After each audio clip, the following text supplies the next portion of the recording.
15 through 20. It's on page 147 on your pew Bible.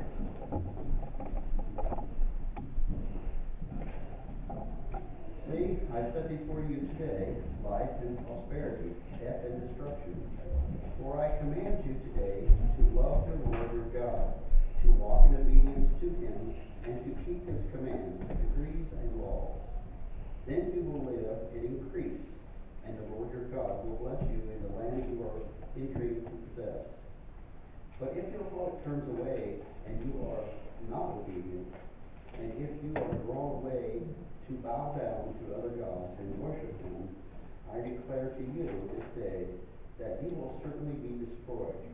You will not live long in the land you are crossing the Jordan to enter and possess. This day I call the heavens and the earth as witness against you that I have set before you life and death, blessings and curses. Now choose life, so that you and your children may live, and that you may love the Lord your God. Listen to his voice, and hold fast to him, for the Lord is your life, and he will give you many years in the land he swore to give you to your fathers, Abraham, Isaac, and Jacob. Thanks for reading these verses.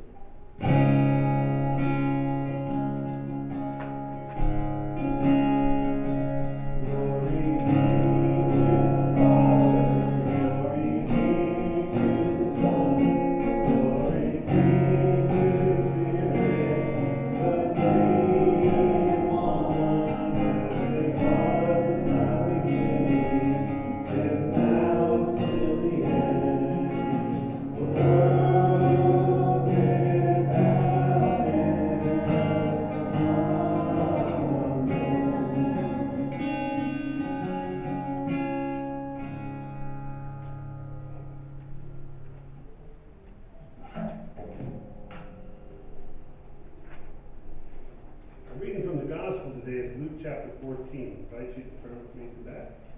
Luke 14.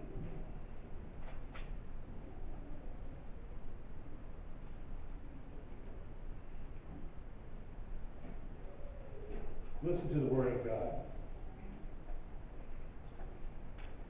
Now a large crowd was traveling with him, meaning traveling with Jesus. And he turned to them and said, "Whoever comes to me and does not hate father and mother, wife and children, brothers and sisters, yes, even life itself cannot be my disciple. Whoever does not carry the cross and follow me cannot be my disciple. For which of you intending to build a tower does not first sit down and estimate the cost, to see whether he has enough to complete it? Otherwise, when he has laid a foundation and is not able to finish, all who see it will begin to ridicule him, saying, 'This fellow began to build and was not able to finish.' For what king going out to wage war against another king will not sit down first and consider whether he is able with 10,000 to oppose the one who comes against him with 20,000? If he cannot, then while the other is still far away, he sends a delegation and asks for the terms of peace. So therefore, none of you can become my disciple if you do not give up all of your possessions." God bless the hearing and reading his holy word. Let's pray. Lord, thank you that we have an opportunity to come into your presence, and through your word proclaimed may we encounter you, the living word. In Jesus' name we pray. Amen. It's one of those good passages to just skip. I don't remember ever hearing a sermon preached on this passage growing up, so I'll try to avoid it the best I can. That was a joke. It was good being on vacation, and I got to spend a week on an island, Block Island in Rhode Island. It was beautiful. That was great. And then last week was the anniversary of my father's death, so I wanted to do something with my mom, so I took her to what was one of their favorite places, Blackwater Falls up in the Allegheny Highlands near Canaan Valley. This is part of the Appalachians. It kind of has the climate of Canada. It's just a beautiful, beautiful place, and that was a very special place for them. And so we're climbing the Allegheny Highlands. Now it's much easier to do now. You used to have to, as a kid, I used to dread the trip because it just made us all sick, because it was just going around and around, but now they just have the mountain, straight up the mountain. And you can see, the results of strip mining, this is such a beautiful area, but there's parts of it that have been ripped apart. You also see the new wind turbines, which are replacing coal. So it's an interesting kind of, it's really changed since I was a kid. But climbing up, right before we got to where we were going, there was a huge flagpole. They must have poured a ton of concrete to secure this huge flagpole up on a huge cliff. And flying was a Confederate flag. Okay. Now, I don't know if you know your West Virginia history or not, but the most absurd thing in the world is to fly a Confederate flag in West Virginia, because West Virginia exists because it broke away from Virginia during the Civil War. Now, first of all, it wasn't even a Confederate flag. Because people get the Confederate flag wrong. It actually was it's what we call the Confederate flag, but it actually was the Navy flag, or the battle flag of the Army of Northern Virginia. So even all these Confederate flags don't get the history right. But that really wasn't about history. It's part of the revisionist history, right? And there's a lot of revisionist history around the Confederacy. The idea of the lost cause, that Civil War wasn't really fought about slavery, but it was fought because of the preserve the Southern way of life, or it was to fight the Northern War of aggression. Those are all ideas that came into existence after the Civil War, and came into particular prominence during World War I and also during the Civil Rights Movement. Matter of fact, most of those Confederate statues that people complain about went up not in the 1870s, but in the 1950s. And it was not about remembering the Confederates. Now, we shouldn't just pick on the South. We all engage in revisionist history. Our country certainly does that. And we have a long history of it. Other countries do it as well. I remember I was overseas somewhere when, right after the first Gulf War started, and I was having this conversation with this British person, and he goes, "You Yanks sure mess up the Middle East." And if you know, I said, your country drew the map that causes all these problems, right? So before you blame it on us, look at yourselves. We do it as people too. I mean, that's part of one of the struggles, right? We have a tendency to retell our story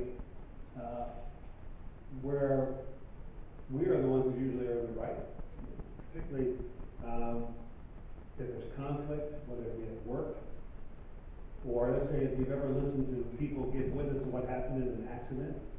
Okay. How many times have you heard someone say, "Boy, it's my fault. I was not paying attention"?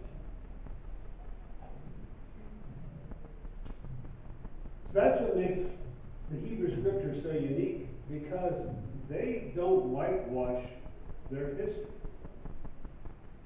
Today's passage, I wish we had time to read chapter 29 and all of the first part of chapter 30 of Deuteronomy, because it's pretty amazing. Now, the context that is placed in the scripture here is that this is a renewal ceremony at Midian. Moses is about to die. Okay. And so he's brought everybody back together, and they've gone through all the things they've gone through the wilderness, and Moses is given one last speech. Whether it's God or Moses talking, they kind of feel interchangeably, because Moses is the mouthpiece of God. And what's fascinating about this passage, and it actually was written much later, is that Moses starts out and says something very similar to our text that we heard earlier. That, if you obey, things will go well. If you disobey, things will go bad. But then Moses goes down and says, probably some of you are already thinking about disobeying, and when you disobey, everything's going to go wrong. The future generations will lose the land, but they'll get it back. In other words, Deuteronomy 29 and 30 is written after the fact. It's written actually in the exile, when they had already lost the land, when they had already lost their king, when the temple was already destroyed. They're sitting in Babylon, putting together the whole tradition, which most of it becomes most of the Bible at that point, the Old Testament, and they're reflecting on how in the world did we lose everything. And at the heart of the message in Deuteronomy chapter 30 is that God gave them two ways. Pretty simple. I mean, there's a lot of stuff, there's a lot of words there, but it's basically, you have two options. You can follow me, not worship other idols, be good to each other, which all those things come together, right?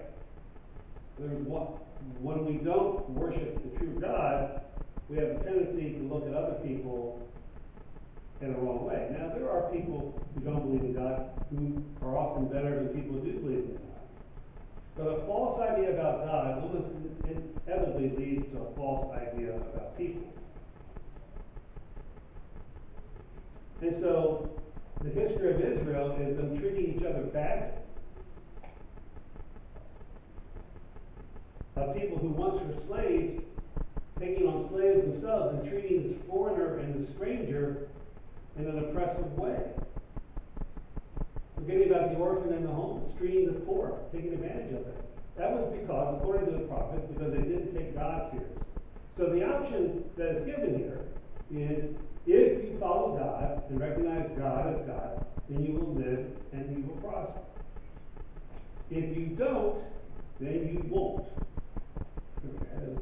Now, it's kind of simplistic, I get that, and the book of Job is a critique against this philosophy. Okay? So even within the Hebrew scriptures, there is tension. But this idea of the two ways, which you can find in early Christianity, you can find a version of it in different forms of Buddhism, you can find it in almost every major ethical system, the idea there's a way of life and there's a way of death. And the Jewish version of it, which becomes the Christian version of it, is that you either follow God or you don't. I'm doing a wedding later on today. And so when it comes to the point when I ask them to make their vows, I don't go, okay, do you say I do? Or maybe. Right? It's not a multiple choice. You either have A, B, or C. I've seen people in their eyes thinking maybe before they said I do. Okay. I've seen some fear, and fear's okay. But I've never done a wedding. I've done hundreds of weddings. I've never gotten to the point where the vows where someone goes, I need a little more time. Can we go have cocktail hour, and get the appetizer out of the way, and then come back to me, okay? So it's either I do, or you better run as quickly as possible for the car. At that point, you've already made that decision. Matter of fact, it's interesting, the couple I'm marrying today, which I've known her since she was just a child, and him since he was in high school, they actually broke up. They were apart for 4 years. They were like high school sweethearts. They broke up. And what's fascinating is they came back together and chose to say yes to each other. It's a pretty powerful story. And in many ways, that isn't that the human story, right? We always are saying yes to God and then kind of drifting away. And so this two ways is not saying that we're always getting it right. I mean, the whole Bible, both the Old and New Testament, is full of ways that you have to make right for what you've done wrong. Okay? When God gives us a command, He always gives us an opportunity to repent from our failure of the plan. And that's what's powerful about the story of Deuteronomy. And the story of Deuteronomy goes on through Judges and Joshes and 1st and 2nd Samuel, 1st and 2nd Kings. The same writer or writers wrote the whole thing. And it's a story of people not living up to their vows, bad things happening, but God always welcoming them back, always offering forgiveness. So this two ways is not an idea of perfection, but it's an orientation. One of the things that happens in the Jewish tradition is this external idea of God's command becomes something that's internal. We've all seen the two angels, the angel and the demon on people's shoulders. That actually comes from Judaism. The idea that there are two spirits within every human being. The Yatzer Hatov and the Yatzer Hara. There's an inclination to do good, and there's an inclination to live selfishly. And those two forces are always at work